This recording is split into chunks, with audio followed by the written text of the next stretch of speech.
Présidente, sans aucune obligation européenne, vous avez fait le choix de privatiser l'exploitation des lignes de bus de la RATP.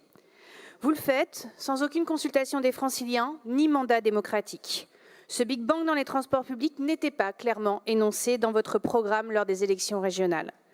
La CGT RATP a pris le soin, elle, de consulter les Franciliens avec l'aide de l'IFOP, et le constat est sans appel. 68% des Franciliens souhaitent la suspension de la privatisation. 77% des Franciliens sont favorables à l'organisation d'un référendum sur cette question. 63% estiment que la privatisation n'améliorera pas la qualité de service. Face à ces chiffres, il serait inopportun de crier à des questions biaisées ou encore d'incriminer l'IFOP, le même institut avec un échantillon similaire qui réalise des sondages politiques que vous lui commandez. Vous pourrez crier au trucage en refusant ou en dénonçant le terme de privatisation. Et pourtant, c'est bien une privatisation du salariat avec la fin des contrats de travail de droit public. C'est une privatisation de l'exploitation avec l'obligation de recourir à des entreprises privées.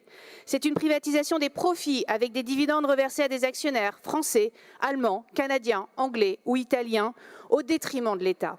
C'est même une dénationalisation d'une entreprise publique fleuron du transport en commun dans le monde. Il s'agit donc bel et bien d'une privatisation et les Franciliens n'en veulent pas. Ils n'en veulent pas car ils voient son échec avec les bus en grande couronne et le fiasco des privatisations ailleurs en Europe.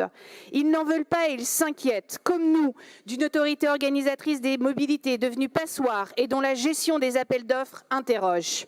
Ma question sera directe, Madame la Présidente, et appelle une réponse franche. Pas une énième pirouette pour vous dérober. Comptez-vous accéder à l'avis majoritaire des Franciliens et suspendre la privatisation des bus RATP? Aurez-vous l'audace, Madame la Présidente, d'écouter enfin les Franciliens et d'organiser un référendum pour ou contre la privatisation?